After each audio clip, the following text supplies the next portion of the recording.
What's up? You made a promise to the Chinese fan last year that you're gonna make the All-Star this year. Now you're here. Yep. What do you want to say to the fans in China? Appreciate y'all sticking with me. You guys, have my love unconditional. You've been there with me for basically my entire career. So I told you, guys, one thing, and I was going to do it. So now the next goal is to win the championship. But tonight or this weekend was an unbelievable weekend. A lot of familiar faces, a lot of excitement. Hopefully the fans enjoyed it. A little weird. Too many, stopping.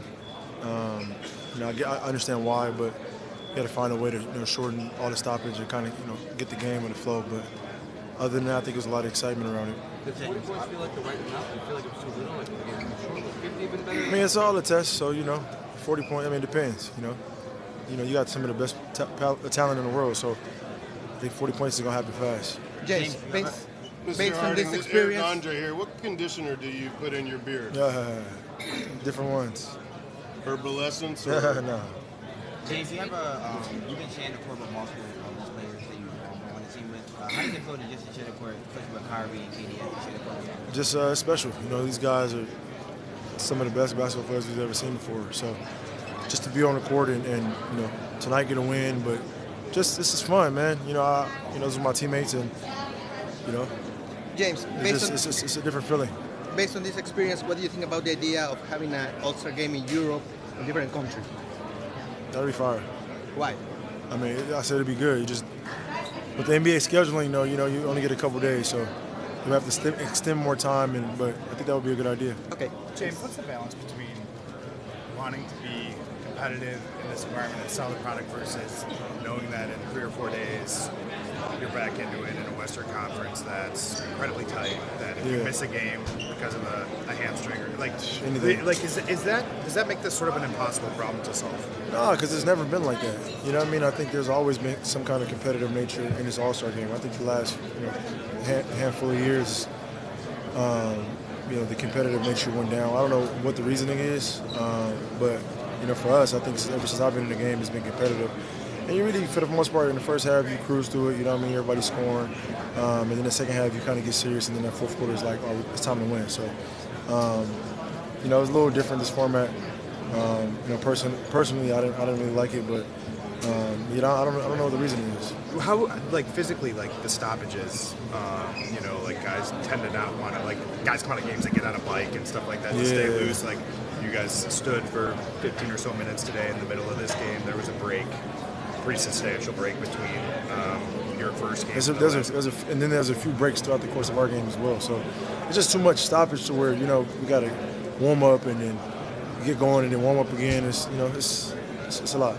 We saw you have Favorite role player? You? I got a lot of favorite role players, man. So many guys that impact the game, and somebody like. I would say just off the top of my head, somebody like Draymond, who's a role player, but a superstar as a role player. And so, you respect those guys because they contribute to the game, not only just scoring. James, Trey was pretty vocal about not liking the format, wanting to go back to traditional East to West. Given the winners of the game, everything, they just get nothing. Do you think it's as simple as that? Is there an idea that you think might work? I mean, that might work. Another idea is, U.S. versus world. So just there's other ways you can figure it out, but I think the format was just it's too much going on in the sense of stopping the game, starting again. I think it just be East versus West, the best 24 players. What did you make of the send off you guys gave the TNT guys? The what? The send off you guys gave Charles Barkley. Oh yeah, it's, those guys have been doing it at the highest level, man. Like they said, they're future players. They're fans of the game.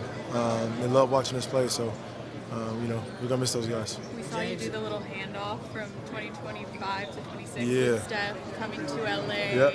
What do you make of being able to host next year? Clipper Nation, we ready. Intuit Dome is gonna be live in there. I think I'm excited for the world to get an opportunity to see how beautiful that establishment is. We got a year. We're a year out, but I think we're ready now, but we got a year to prepare and make sure it's flawless for everybody to see. James, this year, have a lot of fans there. Can you send a message to Brazilian fans? All my Brazilian fans, I want to say what's up. It's James Harden. I appreciate the support. James, this year has. What was your best part about just being here for All-Star Week? Just NBA Cares moment, seeing a lot of familiar faces, building relationships, interacting with a lot of fans.